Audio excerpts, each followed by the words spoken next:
Assalamualaikum. Today we are going to start a spelling series और ये जो spelling series हैं they are going to be from grade 1 through grade 5 और इस video में हम पूरा grade 1 कवर करेंगे. grade 1 of course it's a smaller one और लेकिन उसके लिए आपने करना ये है कि अगर इसके अंदर से कोई एक रूल भी जो है वो आपने स्किप नहीं करना और अगर आपका जो स्टूडेंट है या आपका बच्चा जो है वो ग्रेड 3 में है या ग्रेड 2 में है और अगर इनमें से कुछ चीज़ें अभी तक उसने नहीं की तो आप एक क्विक लेसन करके तो वो चीज़ें भी करवा लें. लेकिन आई वुड से कि इनमें से कोई भी रूल स्किप ना किया जाए वरना जो एडवांस लेवल के ऊपर जब हम जाएंगे तो वो चीज़ें बहुत मुश्किल हो जाएंगी. दिखने में लगेगा कि अभी ये तो बहुत इजी है, ये चीज़ें तो बच्चे कर चुके हुए हैं, लेकिन अगर इसको प्रॉपरली अडॉप्ट ना किया गया तो then I can not say anything. ठीक है, सो बिस्मिल्लाहिर्रहमानिर्रहीम हम स्टार्ट करते हैं. So we are going to start.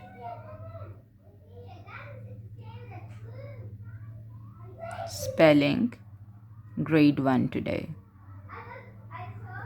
इंशाल्लाह. बिस्मिल्लाह. ओके, इनके साथ सबसे पहले जो है वो ऑफ कोर्स बच्चों को वोवेल का और बच्चों को जो है वो कॉन्सोनेंट्स का पता होता है, लेकिन फिर भी स्टिल आपने जो है वो स्टार्ट जो है वो इससे करवाना है, दैट इज़ एंड कॉन्सोनेंट से. अच्छा, इसको आपने बिल्कुल भी जो है ना इग्नोर नहीं करना. इवन अगर बच्चों को कुछ चीज़ें आती भी हैं इनमें से तो आप कोशिश करें, अगर ग्रेड 1 का स्पेशली बच्चा है तो आप इन चीज़ों को बिल्कुल भी स्किप ना करें. तो ये बच्चे जो हैं वो लिखना शुरू करेंगे दीज वॉवल्स, या आपने इनकी प्रैक्टिस करवानी है. और कॉन्सोनेंट्स क्या होते हैं अदर देन वॉवल्स. अब बजाय इसके कि जब आपने वॉवल्स करवाने हैं, बजाय इसके कि आप बच्चों को बताएं कि बी लिखें पी लिखें, आप उनको कहें okay right any of your favourite consonants. उससे बच्चों को एक फ्रीडम मिलता है और बच्चे जबकि बच्चों का अगर कोई कॉन्सोनेंट फेवरेट नहीं भी होगा ना तो भी वो कुछ सोच के कोई 5 कॉन्सोनेंट्स लिखेंगे. ठीक है, तो ये आपने यहाँ से शुरू करवा लेना है कि वॉवल्स क्या हैं और कॉन्सोनेंट्स क्या हैं. उसके बाद ये है कि वॉवल्स की हर वॉवल की 2 साउंड्स होती हैं, right. That's why they are different from consonants. एक होती है short form, short vowel, that is A, and एक होती है ए, एक होती है ए और एक होती है ई, ए, एंड देन एक होती है आई, एक होती है ओ और एक होती है O, and A, and then U. ठीक है, ये वॉवल्स अभी तो ऑफ कोर्स आपको पता है, लेकिन ये ग्रेड 2 में जाके इंट्रोड्यूस होंगी. लेकिन आपने बच्चों को बताना है कि it's a short vowel, it's a long vowel, short vowel, long vowel. उसका आप एक टेबल बना लें, या फिर मैं आपको यहाँ पे एक वो दे भी देती हूँ जिसका आप स्क्रीनशॉट ले लें. इसका स्क्रीनशॉट ले सकते हैं, ये यहाँ तक है. ठीक है, इसमें ए मैन, ए लेट, जैसे हम इसके अंदर पढ़ेंगे, ये उसकी वो फॉर्म दी हुई है. ये ए है तो हम इसको पेट पढ़ेंगे और ये ई है तो हम इसको लीव पढ़ेंगे. इसी तरह ए I O a and you. ठीक है, ये आपने एक कर लेना है जिससे आप इसका पीछे जाके आप इसका एक स्क्रीनशॉट ले सकते हैं और इससे बच्चों को वॉवल और कॉन्सोनेंट्स की एक प्रॉपर पहचान हो जाएगी. ठीक है, अब ये हो गया है रूल 1. ये हमारा था रूल 1. ठीक है, अब हम जा रहे हैं रूल 2 की तरफ. और वो क्या है? रूल 2 जो है वो ये है कि आपने कुछ साउंड्स बोलनी है जो कि सिर्फ कॉन्सोनेंट साउंड्स होंगी, लेकिन अब आपने 2 लेटर्स को इकट्ठे मिला के बोलना है. अब वो कैसे है? अब वो ये ऐसे है जैसे स्ट, आपने बोलना है स्ट, तो वो बच्चे स्ट लिखेंगे. ओके, लाइक फर एन से सो बच्चे एम पी लिखेंगे. ठीक है, लेकिन आपने उनको बतानी है that I am going to say some sounds, wait, I am going to say some sounds and you are going to write these sounds. ठीक है, ये बहुत इंपॉर्टेंट है. अब ये भी आप इसका यहाँ पे जब मैं कहूँ तो आप एक इसका स्क्रीनशॉट ले सकते हैं और फिर इनसे आप कुछ वर्ड स्टार्ट करें. जैसे खुर, तो खुर जब बच्चे लिखेंगे तो अब इससे आपने कार नहीं बनाना, बिकॉज इसमें वॉवल आ गया। खुर से आपने कोई ऐसा वर्ड बनाना है, इससे आप खुर के साथ आपने क्रॉप बनाना है, और जब आप क्रॉप लिखवाएंगे तो आप कहेंगे शॉर्ट वॉवल, शॉर्ट ओ आया, बर लाइक ब्रैग, शॉर्ट वॉवल। अब इसे आप मॉप नहीं बनाएंगे, बिकॉज इनसाइड ये तो मॉप हो गया है ना, इट्स नॉट तो आप ऐसे कह सकते हैं जैसे स्टैम्प, कि इनको इकट्ठे आए। अब इसी तरह स्टॉप, फिर से आप कर सकते हैं प्रेप। ठीक है, ये आप एक इसका स्क्रीनशॉट ले लें, और ये सम म्यूचुअल कॉन्सोनेंट कॉम्बिनेशंस होते हैं। तो ये रूल 2 है, इससे आपने ये चीज़ इंट्रोड्यूस करवानी है। ठीक है, रूल 3 में आ जाता है सिलेबल्स। सिलेबल्स क्या होते हैं? सिलेबल्स होते हैं कि जब एक वर्ड जो हम बोलते हैं उसके अंदर डिफरेंट साउंड्स होती हैं, ठीक है, लेकिन उन डिफरेंट साउंड्स में आप पॉज देते हैं। लाइक क्लैप, क्लैप में मैंने कोई पॉज नहीं दिया, right, so it has one syllable, clap. I did not से ऐप, तो वो तो फिर क्लैप नहीं होगा ना, so it's a clap, it's one syllable. और अगर आप कहेंगे टेलीफोन, तो आपने 3 पॉजेज दिए हैं, टेलीफोन, राइट, तो इसके अंदर 3 सिलेबल्स हैं, तो एक आपने सिलेबल्स की प्रैक्टिस करवानी है। एक और तरीका जो सिलेबल्स का है उनकी पहचान रखने का, वो ये है कि थोड़ी के नीचे, बिल्कुल थोड़ी से हल्का सा नीचे, कुछ सेंटी के फासले के ऊपर हाथ रखें, और जब आप बोलेंगे तो हर ईच सिलेबल में एक वॉवल आएगा, और आपकी जो चिन है वो आपके हाथ से टच होगी, टेलीफोन। ठीक है, तो इस तरह ये आप एक तो सिलेबल की प्रैक्टिस करवाएंगे।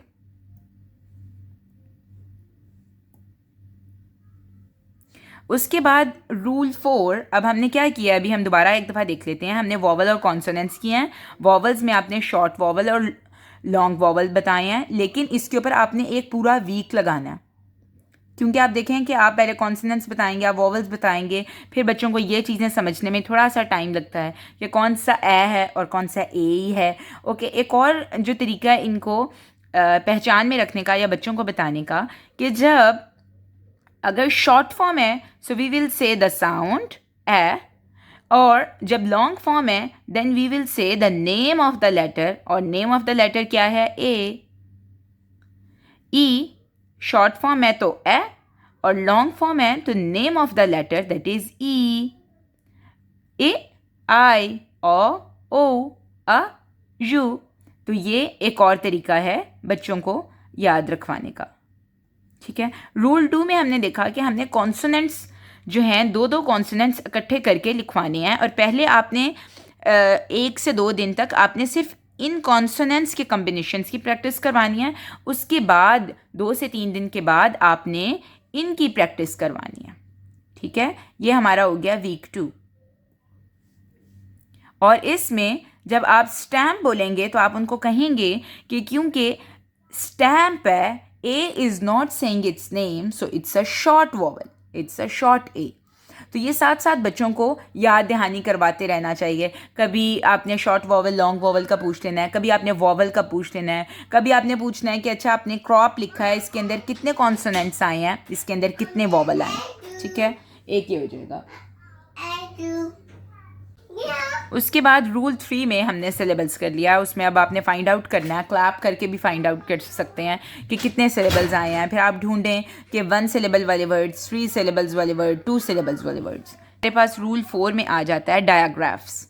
अब डायाग्राफ क्या है, ये बच्चों को बताने की बिल्कुल ज़रूरत नहीं है, लेकिन आपके ख़ुद के लिए पता होना ज़रूरी है कि जब 2 कॉन्सोनेंट्स मिल के एक साउंड बनाते हैं, जैसे इसमें अगर हम देखें तो ये तो स की अपनी साउंड है और ठ की अपनी साउंड है, right, so they are not making one sound.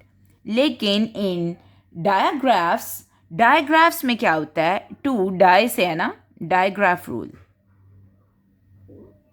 इसके अंदर 2 कॉन्सोनेंट्स आएंगे and they will make one sound like T and H, the. C and H, ch, S and H, श, इनकी आपने प्रैक्टिस करवानी है, ठीक है, ये हो गया. एंड इसी तरह P and H, फ. और जब अगर आप कभी फ्लैग लिखवाएंगे तो आप बताएं कि फ्लैग लिख रहे हैं, हम डायग्राफ PH नहीं लिख रहे. इससे बच्चों को जब आप बार बार बताएंगे लेसन्स के दरमियान कि हम PH वाला F नहीं लिख रहे, हम लेटर लिख रहे हैं, तो बच्चों को बाय द टाइम खुद ही पता चल जाएगा कि PH makes the sound F, फ. ओके, उसके बाद हमारे पास आ जाता है रूल नंबर 5. रूल नंबर 5 जो है दैट इज़ 5 में ग्रेड 1 में आपने अब क्या करना है, अब हमने रूल 4 को और हमने रूल 2 को मिक्स करना है. रूल 2 क्या था, हमारे कॉन्सोनेंट के डिफरेंट साउंड्स, और रूल 4 हमारा था कॉन्सोनेंट्स की सेम साउंड. अब इनको आपने इकट्ठा करना है विद अ वोवल, और ऐसे आपने बच्चों को बता देना जब आप उनको समझाएंगे कि आपने अब डिफरेंट करके लिखना है. Like now you will say combination of consonant sound like b, and then you will, and then a digraph like S and H, ठीक है. अब उसके अंदर आपने यहाँ पे 3, 4, 5 बच्चों की बच्चे कितना विलिंग है उस हिसाब से, अगर बच्चे विलिंग नहीं हैं तो चाहे एक ही लिख लें. अब यहाँ पे आपने वॉवल्स लिखना शुरू करने हैं, ठीक है. लाइक अब A, E, I, O, U. So now it's brush, then it's brush, then it's brish, then it's brush, and then it's brush. तो फिर आप बच्चों से पूछें कि कौन सा वर्ड है जो that makes sense to you. So फिर वो कहेंगे brush, ठीक है. ये अब आप खुद कर रहे हैं, और जब बच्चों ने लिख लिया, बोल लिया है, तो अब आप उनको कहें कि yes now we are going to write brush. जब आप बच्चों के साथ बैठ के इस तरह देखेंगे, इस तरह काम करवाएंगे, और जब बच्चे देखेंगे कि मामा खुद भी काम कर रही हैं, मामा खुद भी राइट कर रही हैं, तो आप देखिएगा और बच्चों को बार बार बताएंगे this one you don't need to write, I will tell you when you are going to write. फिर बच्चों से ब्रश लिखवाएं, ठीक है. फिर इसी तरह जिस तरह कोई भी इस तरह के आप वर्ड्स बना सकते हैं. अब आप डायग्राफ को पहले ले आएं एंड देन वॉवल्स की जगह छोड़ दें. लेट्स से इस टाइम हम कोई 3 बस ट्राई कर लेते हैं. एंड दैट, देन ए, ई और ओ, डॉट, दैट कौन सा मेक सेंस कर रहा है, सो दैट इज़ दैट. तो आप बच्चों को कहें कि okay now we are going to write the at that. तो अब ये देखें कि ये यानी कि जब बच्चों को डायग्राफ का ही पता होगा, जब बच्चों को पता होगा कि the makes the sound TH, तो उनको याद करने की ज़रूरत ही नहीं है. तो अभी तो ये सिर्फ ग्रेड 1 है. ग्रेड 2 में एकदम से चीज़ें कुछ बहुत ज़्यादा इन्हांस होंगी, और वो हम इंशाल्लाह करेंगे. तो ये मैं आपको कहती हूँ कि ये जो ग्रेड 1 की जो अगर आप ये इतना करवा देते हैं, आप उसको भूल जाएं कि स्कूल्स में अगर ग्रेड 1 में अगर इससे ज़्यादा चीज़ें करवा रहे हैं तो उनको करवाने दें. वो बाय द टाइम आप निकलवा दें चीज़. और अगर आप होम स्कूलिंग कर रहे हैं तो कोई प्रेशर वाली बात ही नहीं है. लेकिन यहाँ तक ग्रेड 1 बिल्कुल आराम से बैठ जाता है, और आपको कोई जो है वो वरी करने की ज़रूरत नहीं है. हम यहाँ पे अब कुछ वर्ड्स लिख लेते हैं जो आप इनकी प्रैक्टिस करवा सकते हैं. अब आप कुछ 3 लेटर वर्ड्स की प्रैक्टिस करवा सकते हैं, और वो सारे नहीं हैं. लेकिन ये आपने पहले दिन से शुरू नहीं करने. पहले दिन से आपने वोवल से स्टार्ट करना है, फिर आपने कॉन्सोनेंट कॉम्बिनेशन पे आना है, फिर आपने सिलेबल की प्रैक्टिस करवानी है, फिर आपने डायग्राफ्स के ऊपर आना है, फिर आपने डायग्राफ और कॉन्सोनेंट कॉम्बिनेशन या फिर कॉन्सोनेंट के साथ वोवल के साथ जोड़ के वर्ड्स बनाने हैं, और उसके बाद आप इन वर्ड्स की प्रैक्टिस करवा सकते हैं. जैसे run, sat, okay, brag, stop, okay, that, crop, lid. साथ साथ ये बच्चों को बताना है कि हमारे पास कौन कौन से नई चीज़ें आ रही हैं, सॉरी कौन कौन से हमारे पास शॉर्ट वॉवल्स आ रहे हैं, इस सब में आप देखें हमने अभी तक लॉन्ग वॉवल इंट्रोड्यूस नहीं किया. लैम्प, ठीक है, फिर स्टैम्प, टेस्ट, फास्ट, ओके, और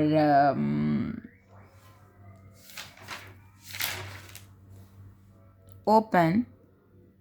और आप अपने अभी ज़रूरी नहीं है कि अभी मैंने ये बताए हैं तो सिर्फ यही कम्बिनेशन ऑफ कॉन्सोनेंट्स हैं. अभी आप ख़ुद भी बनाएं, जैसे एस और के का बना सकते हैं, एल पी का बना सकते हैं, तो जैसे एल डी का बना सकते हैं. एल डी में फिर आपके पास बोल्ड बन जाएगा, ठीक है. फिर हेल्प बन जाएगा एल पी में, हेल्प.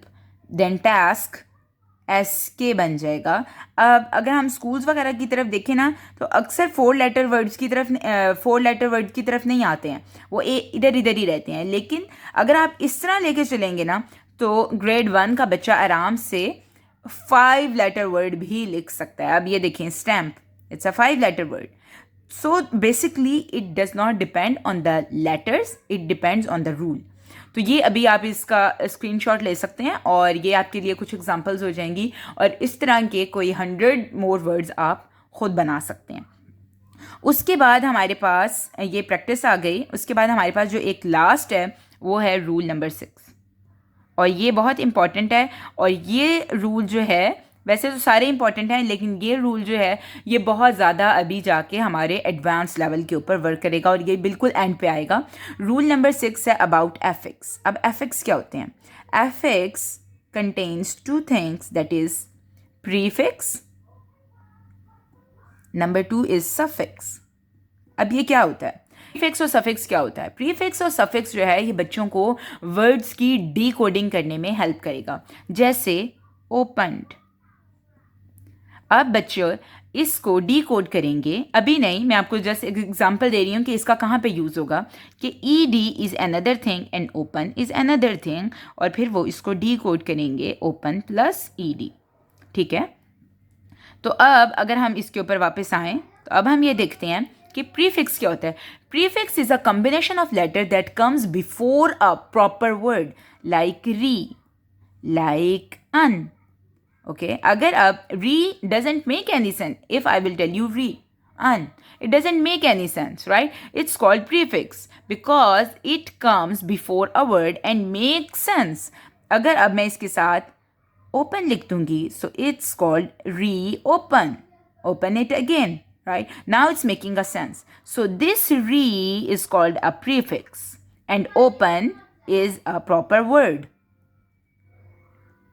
अगर अब मैंने लिखा है un, so if I will add happy, so happy is a word but un is a prefix, but together they are making one word unhappy, ठीक है.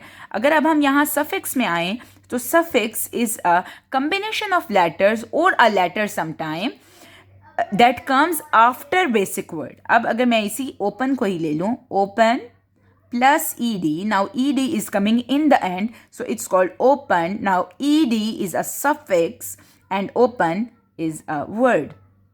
Happy plus est. Est is a suffix and happy is a proper word. Happiest. So now it makes sense. तो आपने क्या करना है, grade 1 के level तक आपने बच्चों को बताना है कि प्रीफिक्स क्या होता है और सफिक्स क्या होता है, और आपने इसकी प्रैक्टिस जो करवानी है वो आप प्रैक्टिस में, मैं आपको अभी एक चार्ट दिखा देती हूँ, आप उसका स्क्रीनशॉट ले सकते हैं. प्रैक्टिस में आपने ये करना है कि लाइन लगवानी है, ठीक है. जब आपने कहना है कि prefix, so they have to write prefix before this line re, un. Okay, and if you are going to tell them to write a suffix, so they have to make line and then write ed, ing. Okay, ये आपने बच्चों को याद करवानी है. ed, आप कहेंगे ed, so they are going to write ed. आप कहेंगे ink, so they are going to write ing. Like s, is a, it's not a combination of letter, but it's still a suffix. Why? It's still a suffix. Okay, so मैं यहाँ पे आपको ये देती हूँ, यहाँ पे आप इसके ये, यस दिस वन, आप इसका यहाँ पे स्क्रीनशॉट ले सकते हैं. Ed, inks, est, li, full, nes, li and an, n and then re. Okay, तो ये आप अब ऐसे, अब आप ये इनका एक, ठीक है. तो ये था बस सारा ग्रेड 1.